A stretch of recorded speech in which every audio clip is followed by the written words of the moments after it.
नमस्कार दोस्तों, स्वागत है आप सभी का आपके अपने चैनल अमन प्रयास जीके जिसमें। तो जैसा कि फ्रेंड्स, आज है आपका 27 जून और 27 जून से आपका एसएससी सीपीओ एसआई का एग्ज़ाम स्टार्ट था, जो कि सेकेंड शिफ्ट का एग्ज़ाम समाप्त हो गया है। सेकेंड शिफ्ट में आपके जीके के क्वेश्चन से 50 प्रश्न पूछे गए थे। 50 प्रश्न में से अधिकतम जो रियल प्रश्न हो सकते थे वो मुझे मिल गए हैं। तो आज के इस वीडियो में हम उन से प्रश्नों को देखेंगे, साथ में उनसे जो इंपॉर्टेंट एक्स्ट्रा फैक्ट्स को भी देखते चलेंगे। इसका जो पीडीएफ है आपको बता दूं, टेलीग्राम चैनल पे मिल जाएगा। टेलीग्राम का जो लिंक है आपको डिस्क्रिप्शन में दिया गया है। तो चलिए वीडियो को स्टार्ट करते हैं पहले प्रश्नों से। तो आज का जो पहला प्रश्न है वो पूछा गया था कि मौलिक कर्तव्य भारत के संविधान के किस अनुच्छेद में निहित है। तो मौलिक कर्तव्य की बात करेंगे तो इसका राइट आंसर आपका अनुच्छेद 51 ए होगा। मौलिक कर्तव्य अनुच्छेद 51 ए में वर्णित है। और इसके अलावा अगर आपसे भाग पूछता तो भाग भी आपका राइट आंसर होता 4 ए। अगर आपसे पूछता किस देश के संविधान से बोरो किया गया है यानी कि लिया गया है, तो यूएसएसआर होता, जो कि अब रूस हो गया है। अगर आपसे पूछता कि किस समिति की सिफारिश पर मौलिक कर्तव्य को भारतीय संविधान में शामिल किया गया था, तो स्वर्ण सिंह समिति होता। यदि आपसे पूछता कि मौलिक कर्तव्य को कब शामिल किया गया है, तो इसका राइट आंसर 42वां संविधान संशोधन 1976 होता। अगर आपसे पूछता कि मौलिक कर्तव्य को 1976 में कितने मौलिक कर्तव्य को शामिल किए गए थे, तो 10 होता। लेकिन अगर आपसे पूछता कि वर्तमान में मौलिक कर्तव्य की संख्या कितना है, तो इसका राइट आंसर 11 होता। अगर आपसे पूछता कि 11वां मौलिक कर्तव्य कब शामिल हुआ, तो 2002 में शामिल हुआ 86वां संविधान संशोधन के माध्यम से। ठीक है। इसके अलावा और आपसे पूछता कि निम्नलिखित में से कौन सा मौलिक कर्तव्य नहीं है, तो 11 मौलिक कर्तव्यों को आपको पढ़ना है। जैसा कि हमने फर्स्ट शिफ्ट के वीडियो में बताया है, उन 11 मौलिक कर्तव्यों के बारे में ऐसा पीडीएफ आपको टेलीग्राम पे भी मिल जाएगा, तो उसको भी आप लोग देख लीजिएगा। ठीक है। तो वीडियो में आगे बढ़ते हैं दोस्तों। इससे पहले हम कुछ समय आप लोग का लेना चाहेंगे। सो फ्रेंड्स, आप लोग बहुत दिन से बोल रहे थे सर जीके जीएस में कुछ ऐसा बताइए कि हम ज़्यादा जीके जीएस ना पढ़ें और ज़्यादा से ज़्यादा है जो कि क्वेश्चन है जो एग्ज़ाम में करके आएँ। ठीक है। तो दोस्तों हमने आपके लिए ठीक एक ई बुक तैयार किया है, यानी कि अभी तैयार ये हो ही रहा है। तो जिन लोगों का अगर आपका CHSL का एग्ज़ाम है या सीपीयू का एग्ज़ाम है, उनके लिए बता दें। बाकी जब तैयार होगा तो ऑफिशियल तौर पर आपको टेलीग्राम के माध्यम से और यूट्यूब चैनल के माध्यम से बता दिया जाएगा। ठीक है। तो देखिए इस ई बुक में दोस्तों आपको क्या रहेगा। पहली बात तो सिलेक्टिव क्वेश्चन रहेगा कि जो आपके एसएससी एग्ज़ाम के द्वारा बारंबार पूछा जाता है। साथ में इस प्रकार से आपको यहाँ पर एक्स्ट्रा फैक्ट्स भी देखने को मिलेंगे। ठीक है। इतना ही नहीं, आपके इस ई बुक में आपको जितने भी टॉपिक वाइज रहेंगे, जैसा कि आपको यहाँ पर दिख रहा होगा कि वर्तमान में असम के मुख्यमंत्री कौन है, तो यहाँ पर लिख दिया गया है कि सभी राज्यों के मुख्यमंत्री टॉपिक वाइज पीडीएफ में दी गई है। ठीक है। ये जो टॉपिक वाइज जो पीडीएफ होगा ये भी दोस्तों आपको दिया जाएगा, जो कि इस पीडीएफ के अंत में रहेगा। ठीक है। और इस पीडीएफ का सबसे खास बात यह है कि ये जो पीडीएफ है ये दोस्तों आपको जब जिस एसएससी जो भी एग्ज़ाम कंडक्ट करवाएगा, जैसा कि मान लीजिए अभी आपका सीपीयू का एग्ज़ाम हो रहा है, तो सीपीयू को एग्ज़ाम के बाद भी दोस्तों ये आपका अपडेट होगा। और इसमें से सीपीयू में जो नए क्वेश्चन पूछे जाएंगे एसएससी के द्वारा, उन नए क्वेश्चनों को इसमें शामिल किया जाएगा। ठीक है। रिपीटेड क्वेश्चन को नहीं, सिर्फ नए नए क्वेश्चन को शामिल किया जाएगा। ठीक है। जिससे कि आपका टाइम बचे और ये पीडीएफ का जो पेज है वो भी आपको कम लगे। ठीक है। तो देखिए इस पीडीएफ का तो ऐसे प्राइस अभी तय नहीं हुआ है, लेकिन अगर आप लोग अभी लेते हैं, अभी के इस समय में 1 तारीख से पहले 1 तारीख को ये पीडीएफ शायद मैं लॉन्च करूं, तो दोस्तों आपको 99 रुपये का एक सब्सक्रिप्शन लेना पड़ेगा। ठीक है। इस 99 रुपये में आप अमन प्रयास जीके जीएस के ई बुक में जुड़ जाते हैं, तो आपको 99 रुपये में इस ई बुक से होने वाले जितने भी इस ई बुक के बाद, ठीक है, ये तो मिलेगा ही मिलेगा, इसके बाद जो भी अपडेट होते पीडीएफ जाएगा ये भी दोस्तों आपको मिल जाएगा। ठीक है। अगर अभी आप लेते हैं तो ये दोस्तों आपको प्रथम 100 बच्चे को ये सुविधा दिया जाएगा। ठीक है। इसके बाद जो लेते हैं उनको सिर्फ ई बुक दिया जाएगा। जैसे जैसे अपडेट होंगे वो फिर आप उसे ही बाय करना पड़ेगा। ठीक है। तो जो भी लोग लेना चाहते हैं, आपको व्हाट्सअप नंबर यहाँ पर लिख दे रहे हैं 9973741666। ठीक है। इस पर दोस्तों आपको ई बुक करके मैसेज करना है। बाकी और भी जो जानकारी आप लोग की होगी तो आप लोग इस व्हाट्सअप के माध्यम से पूछ लीजिएगा, नहीं तो कमेंट सेक्शन में भी आप लोग पूछ सकते हैं। ठीक है। जिनको भी चाहिए लिखिए। जो जितने भी प्रश्न आपके पूछे जाएंगे अभी जा रहे हैं, उनमें से अधिकतम प्रश्न आपको इसी बुक से देखने को मिल रहे हैं। इसलिए मैंने सोचा कि समय से पहले इस ई बुक को आपको जारी कर दिया जाए। ठीक है। इसका स्रोत आपको पहले हम बता देते हैं कि जो भी एग्जाम होंगे उसमें नए नए जो प्रश्न पूछे जाएंगे उसको शामिल किया जाएगा। अपने तरफ से कोई भी प्रश्न ज़्यादा शामिल नहीं किया जाएगा, बस जो जो लगेगा कि ये प्रश्न आपका आ सकता है, जैसा कि देखिए यहाँ पर है अनब्रेकेबल किसकी आत्मकथा है, तो यहाँ पर जो जो लगता है कि हाँ ये इंपॉर्टेंट है, आपके एग्जाम में आ सकता है, उसको भी शामिल किया जाएगा। बाकी आपको टॉपिक वाइज PDF भी इसमें शामिल किया जाएगा। ठीक है, तो अगर आप उसको लेना चाहते हैं तो व्हाट्सअप नंबर यहाँ पर जो लिखा गया है आप लोग यहाँ पर संपर्क कर सकते हैं। बाकी चलिए हम लोग वीडियो में अभी आगे बढ़ते हैं।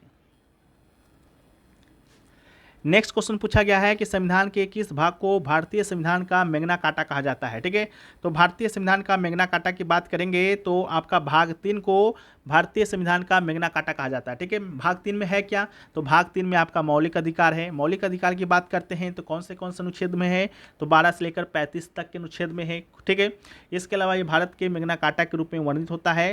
तो ये जो भारत का जो मैग्ना कार्टा है ये शब्द आपका कहाँ से आया है, तो देखिए मैग्ना कार्टा जो है इंग्लैंड के राजा जॉन के द्वारा जारी किए गए अधिकारों का चार्टर है।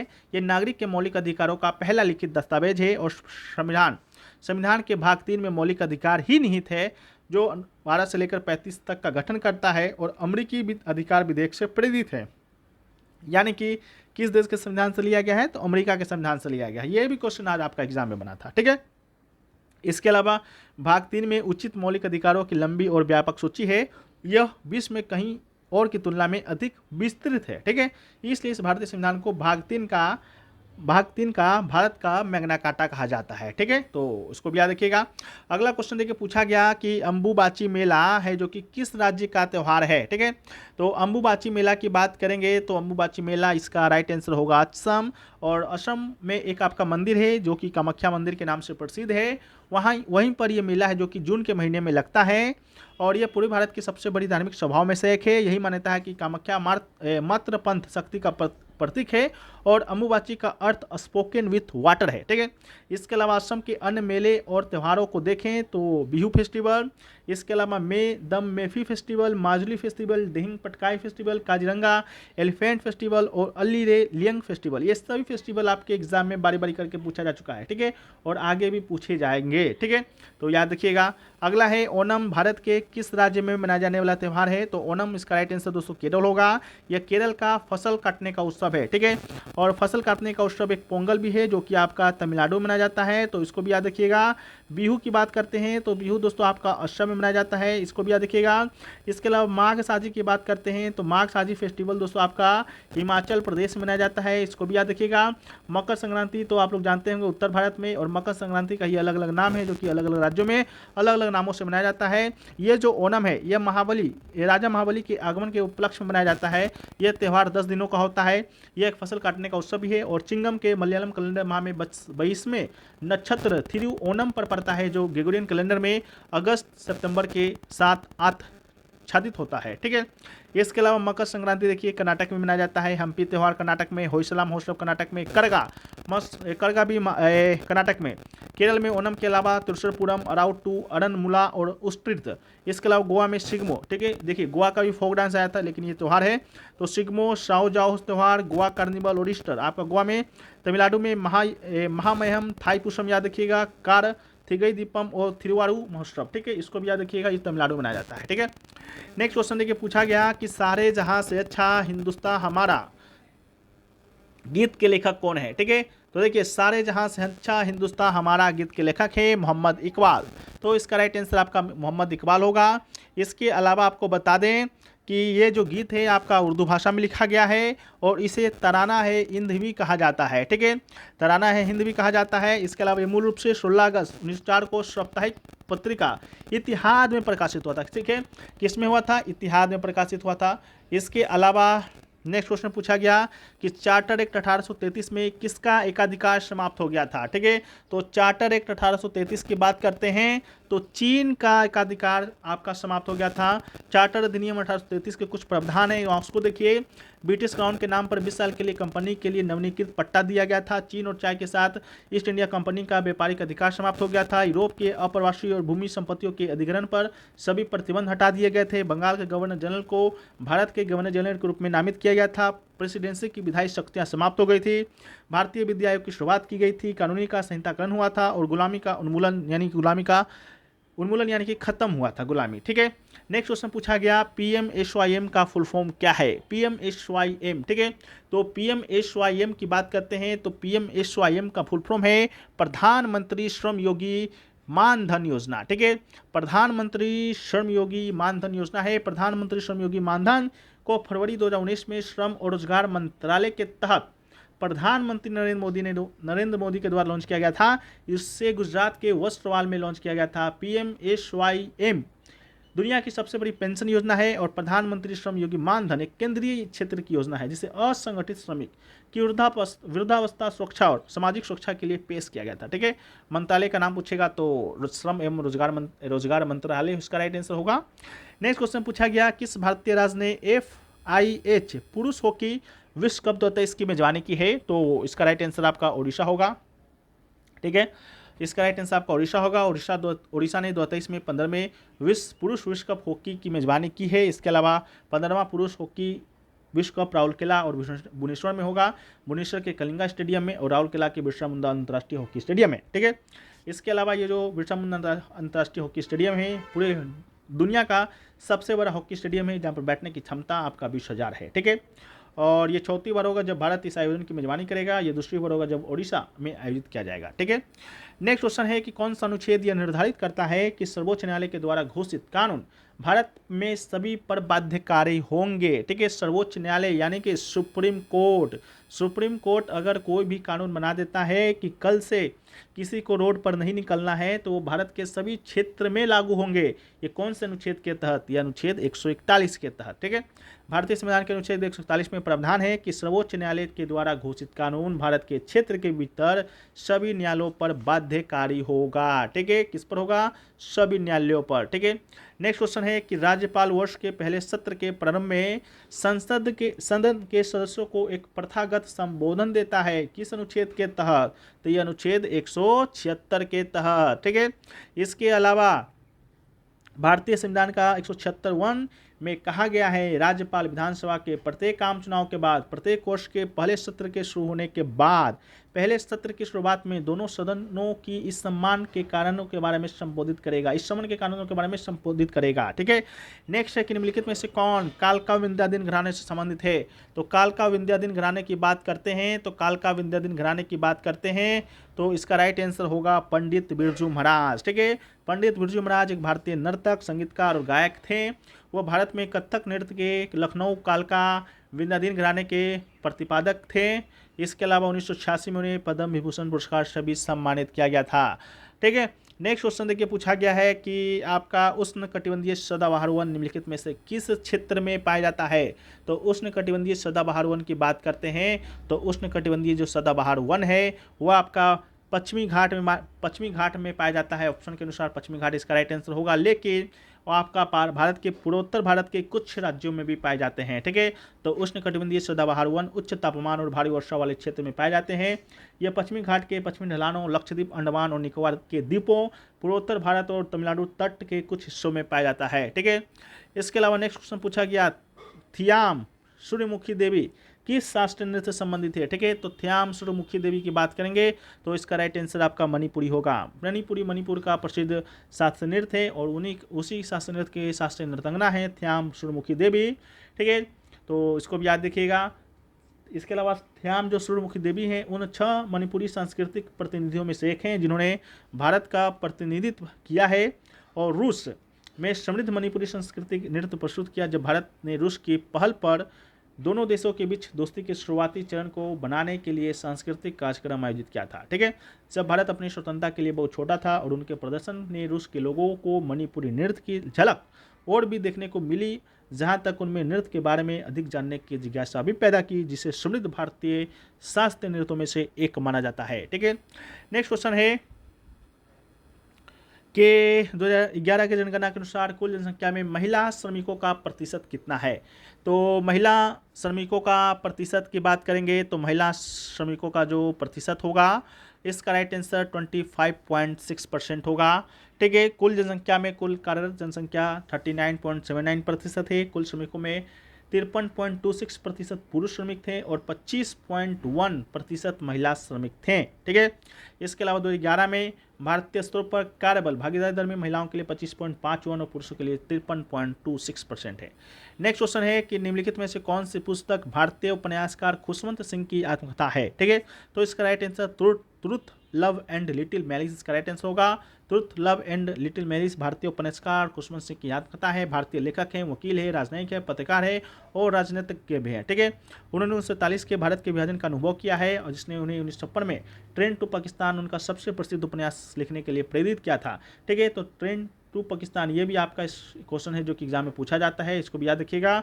इसके अलावा 1974 में उन्हें भारत के राष्ट्रपति के द्वारा पद्म भूषण और 2007 में पद्म विभूषण से सम्मानित किया गया है। ठीक है, और अंतिम पुस्तक है इनका द सनसेट क्लब। ठीक है, तो इसको भी याद रखिएगा सनसेट क्लब को। अगला है भजन सुपारी एक प्रसिद्ध संगीतकार किस संगीत वाद्यन से जुड़े हुए हैं, तो भजन सुपारी संतूर वाद्यन से जुड़े हुए हैं, तो इसका राइट आंसर संतूर होगा। और 2 जून 2022 को उनका निधन हो गया है। अगर इनका घराना पूछा जाता है तो सुफियाना घराने संबंधित है। 1992 में संगीत नाटक अकेडमी पुरस्कार, 4 में पद्मश्री और 2009 में बाबा अलाउद्दीन खान पुरस्कार सम्मानित किया गया है। उसी प्रकार कुछ और संतूर वादक है जैसे पंडित शिव कुमार शर्मा, राहुल शर्मा, तरुण भट्टाचार्य को भी याद रखना है, साथ में अभय सोपारी को भी याद रखना है। नेक्स्ट है कि निम्नलिखित में से किसने अदालत में सिजदा यानी कि साष्टांग प्रणाम और पिबोस यानी कि सम्राट के पैर चुम्बन की प्रथा शुरू की है, तो राइट आंसर आपका गयासुद्दीन बलबन होगा। गयासुद्दीन बलबन 1266 से लेकर 1287 तक आपका दिल्ली सल्तनत का राजा था। उसी ने दिल्ली सिजदा प्रथा शुरू करने वाला दिल्ली का पहला सुल्तान था और सिजदा में लोगों के घुटने टेकने पड़ते थे और सुल्तान का विधान करने के लिए अपने सिर को जमीन से छूना पड़ता था। ठीक है, नेक्स्ट क्वेश्चन है कि राज्य के नीति निर्देशक सिद्धांत कौन से भाग में है, तो भाग पूछा गया था, तो राइट आंसर भाग 4 होगा। संविधान के भाग 4 में अनुच्छेद 36 से लेकर 51 तक का जो अनुच्छेद है वो राज्य के नीति निर्देशक सिद्धांत यानी कि डीपीएसपी से संबंधित है और ये जो डीपीएसपी की जो अवधारणा है वो आपका लिया गया है आयरलैंड के संविधान से, तो इसका भी राइट आंसर अगर पूछता है तो आयरलैंड होगा। अगर आपसे पूछता है डीपीएसपी का उद्देश्य क्या है, तो कल्याणकारी राज्य का स्थापना करना। ठीक है, किसका स्थापना करना, कल्याणकारी राज्य का स्थापना करना डीपीएसपी का उद्देश्य है। ठीक है, अगला है मौलिक अधिकार कहाँ से लिया गया है, तो मौलिक अधिकार संयुक्त राज्य अमेरिका से लिया गया है। 12 से 35 अनुच्छेद वर्णित है।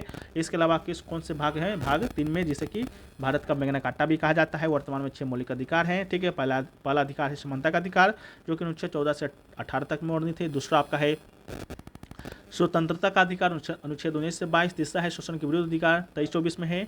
अगला है धार्मिक स्वतंत्रता का अधिकार 25 से 28 में। अगला है सांस्कृतिक शैक्षणिक अधिकार अनुच्छेद 29-30 में और छठा है संवैधानिक उपचारों का अधिकार अनुच्छेद 32 में। ठीक है, ये अनुच्छेद जो 32 है भीमराव अम्बेडकर जो बाबा साहेब भीमराव अम्बेडकर थे इसे संविधान का हृदय और आत्मा भी इस अनुच्छेद को कहा था। ठीक है, तो इसको भी याद रखिएगा।